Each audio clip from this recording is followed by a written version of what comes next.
Good morning and welcome to Cheche, the show where opinion counts, live on Citizen TV. I'm your host, Udwak Amimo.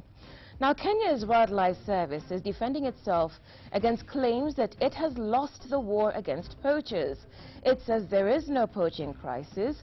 Conservationists disagree, saying the situation is a national disaster. They accuse the KWS of failing in their mandate to secure Kenya's wildlife.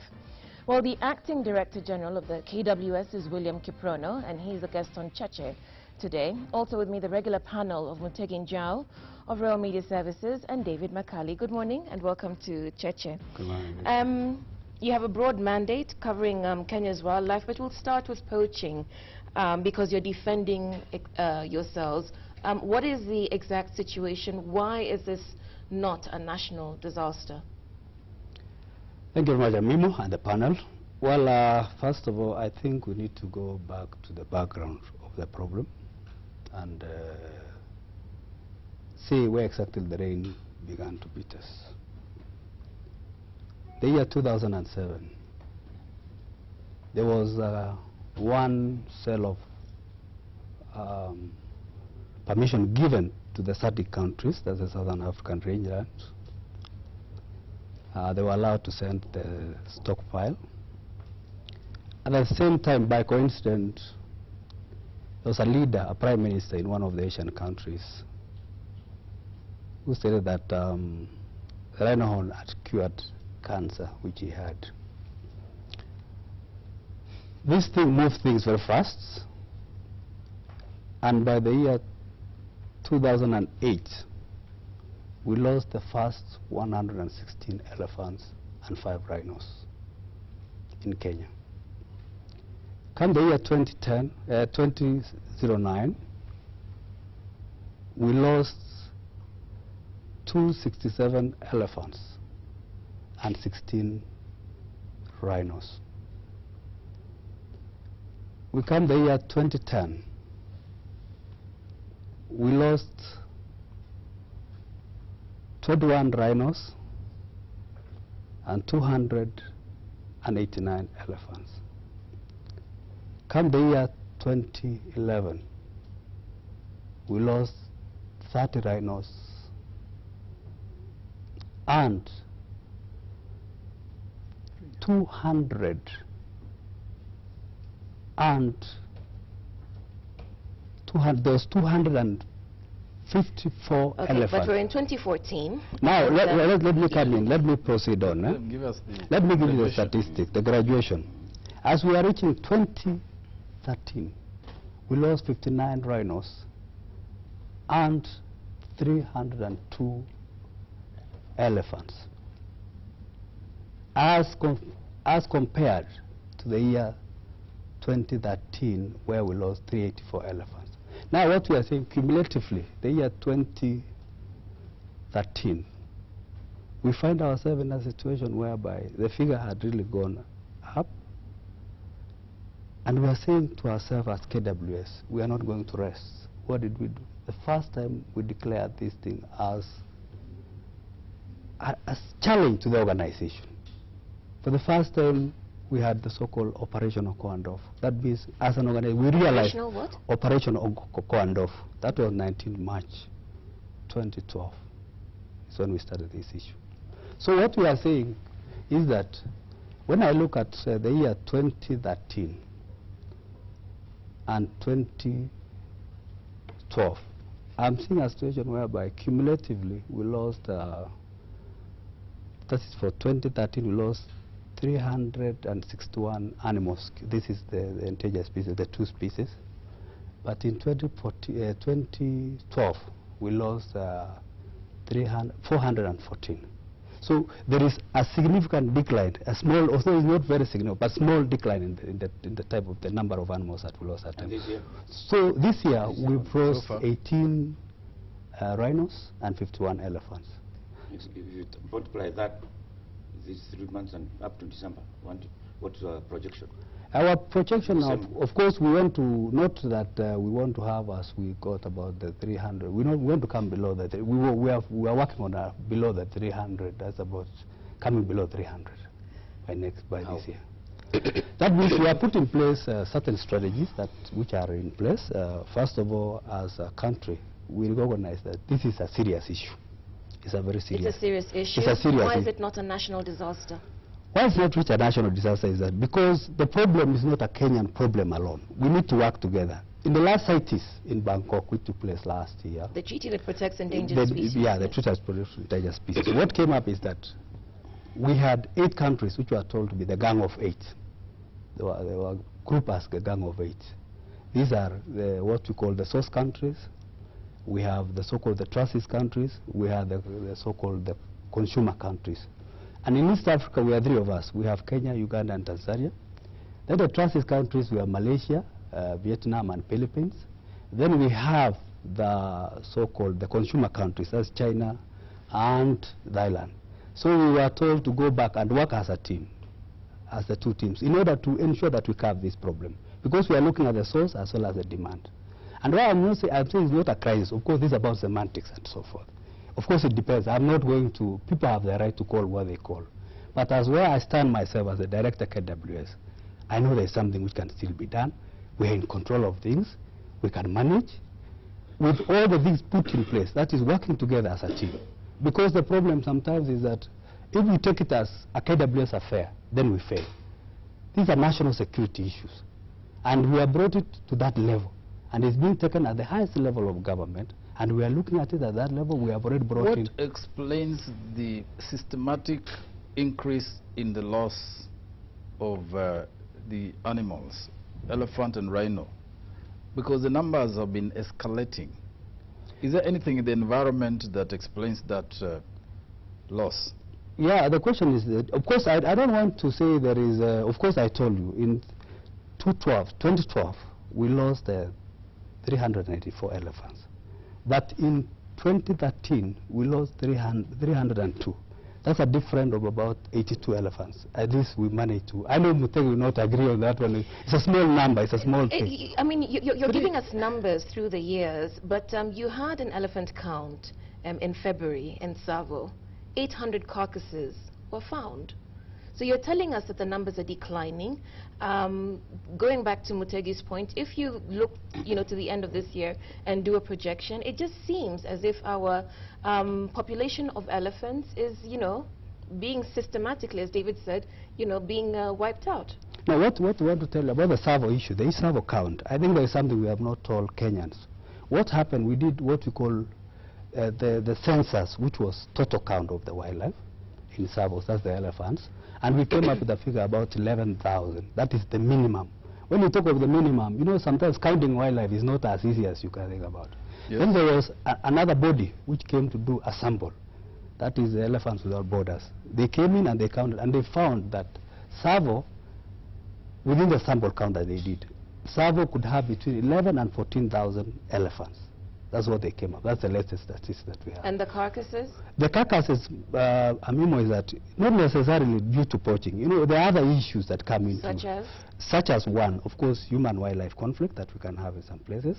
2, issues of environment, in terms of... Natural death. Natural death, some of these... How do elephants die a natural death? Of course, when you go to, in terms of habitat, most of the Tsavo, if you go to Tsavos, you find the so-called, in terms of pastures, yeah? These animals are grazers, and they have to survive on some of this. But due to climate change and other issues, you'll realize that much of the Tsavos have been invaded by invasive species. The so-called, the rhino, the so-called the elephant, rangeland is being reduced. In terms of population pressure, we have a problem.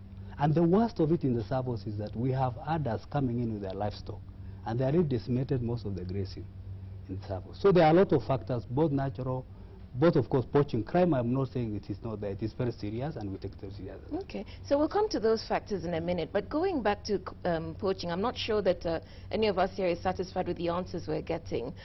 Because you say it's not a national disaster. You say it's serious, but you're still in control of the situation. Could you please tell us how you're controlling the situation? Well, Amimo, one thing what we are doing is in terms of legislation. I think you are aware we have a new law now, the 2013 Wildlife Act. Conservation Act. It is in place now, so at least we are better penalties which have come in place. Secondly, also we are able to compensate now for things like loss of livestock and other things, which that was not there. Of course, communities were complaining they didn't want to be part of conservation because they realized there was no benefit.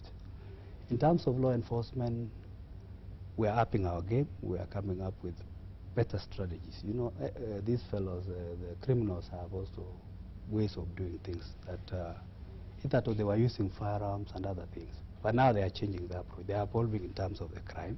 Some of them are using poison arrows and also snares, which are silent killers. You cannot be able to know.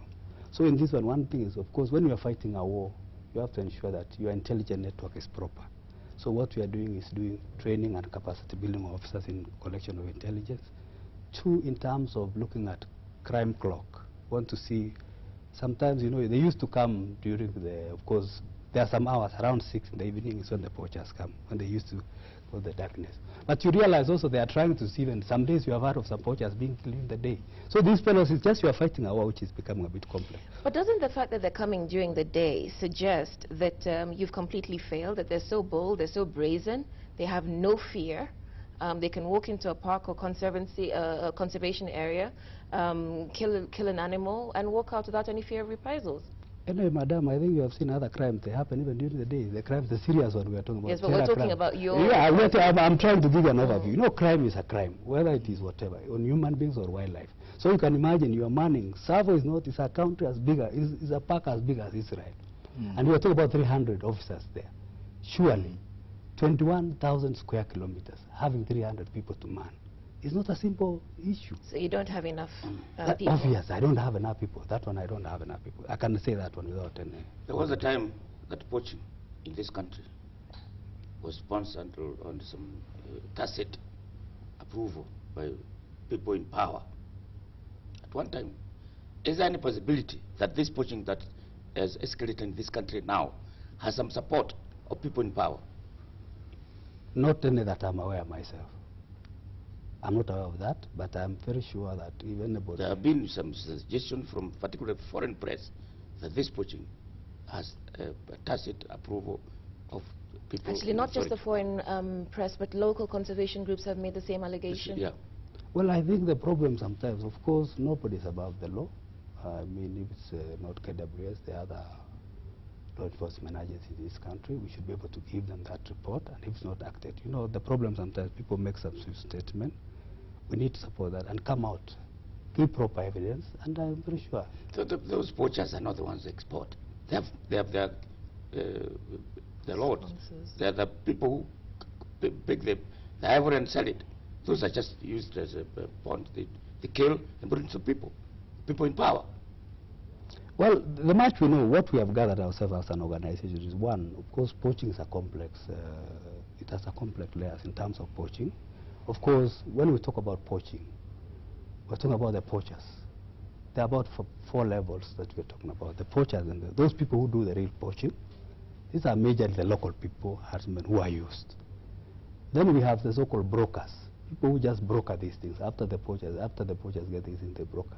Then we have the dealers, people who deal with these things.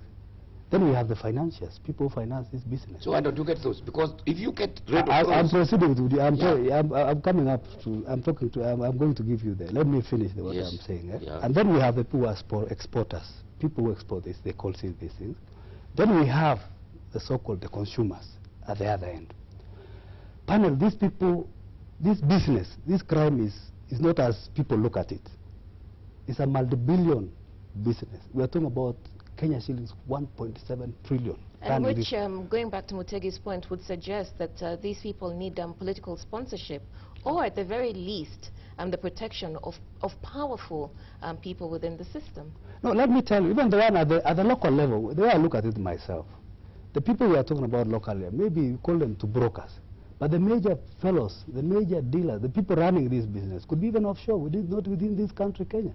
I mean, with the technology, they're able to do many things. Mr. Kiprono, as director, you definitely have these things on your fingertips. You know who is poaching. You know the destination of tasks, or you know the origins of those poachers, or the dealers in this trade. Why don't we list them and finger them out? And that's what we are doing now. We're profiling. KWS who are they? Who are they? Because, I mean, every time... No, I'm not saying, we are saying we have the profile of this. This is an international crime. It's not a Kenyan issue problem alone. It needs to be dealt with. If you want to completely deal with this and dismantle this thing, it has to be dismantled at the international level.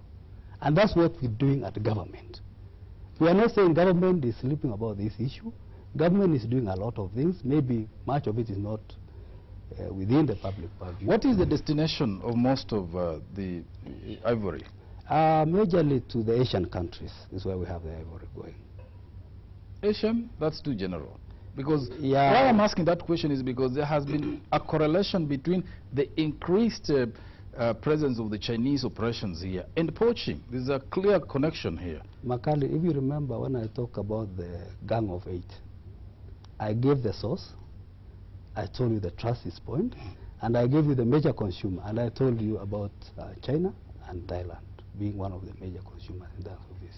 Okay, knowing that is the destination, isn't it therefore possible to really zero in to seal the loopholes?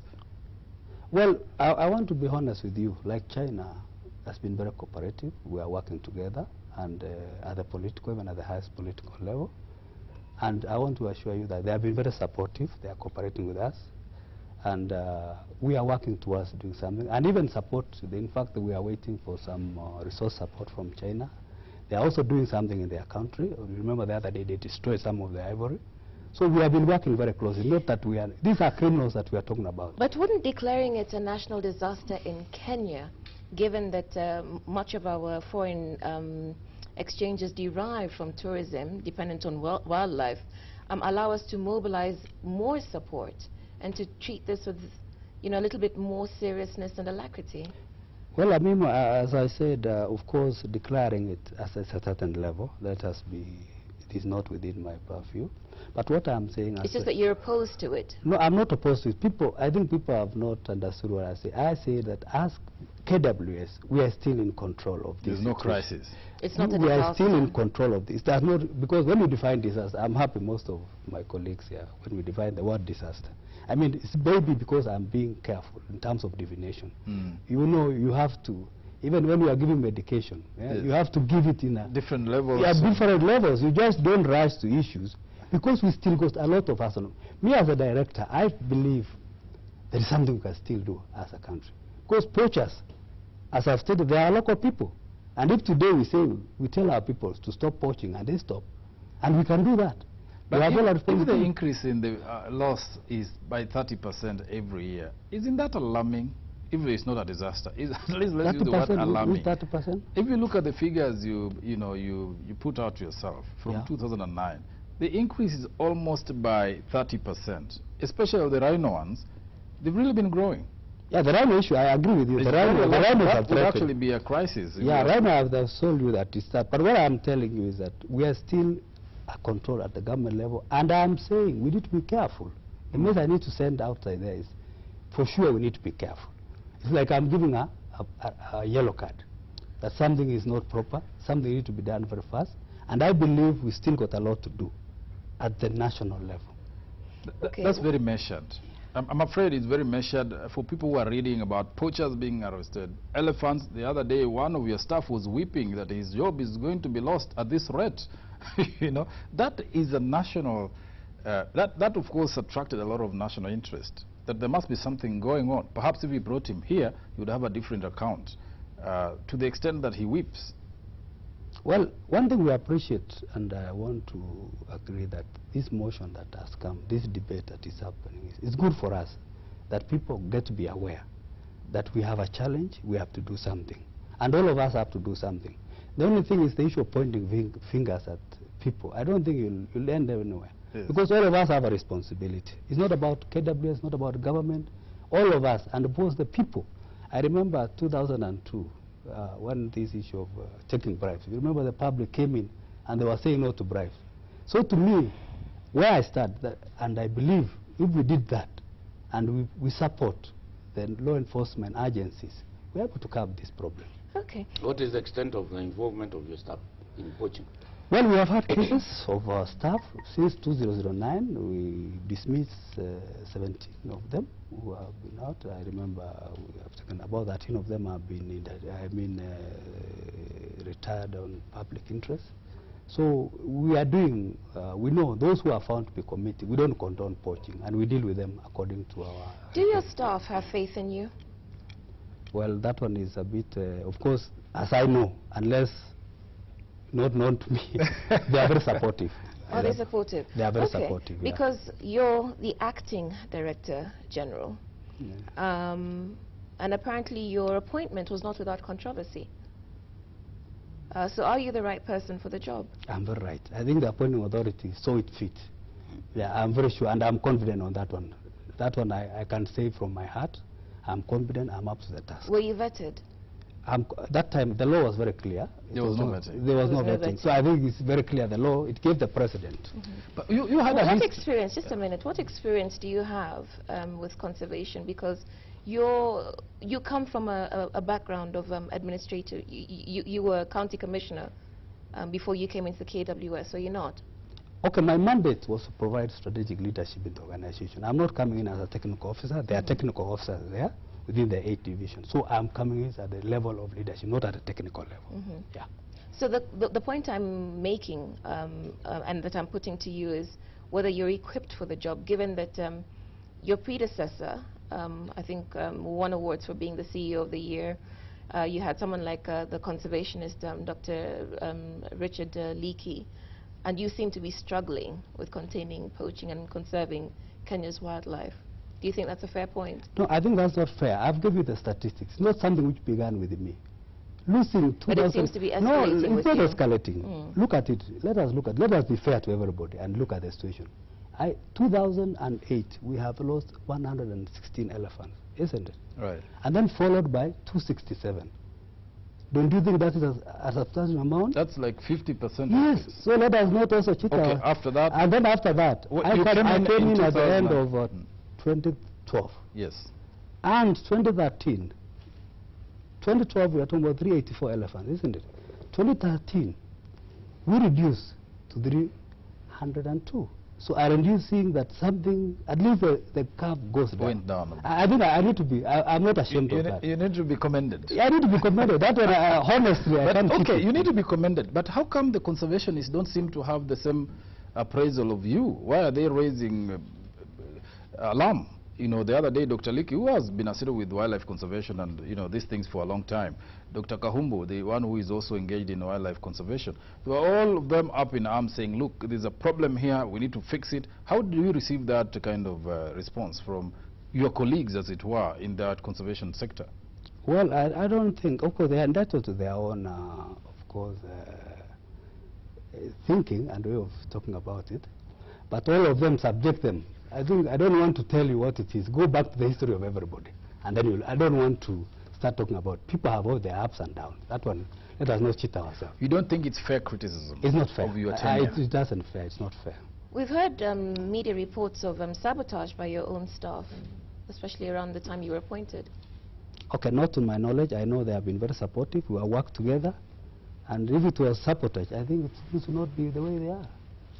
So to me, they have been very supportive. That one I can assure you. Okay, fine. So if we then go back to the challenges that you're facing, you've talked about manpower.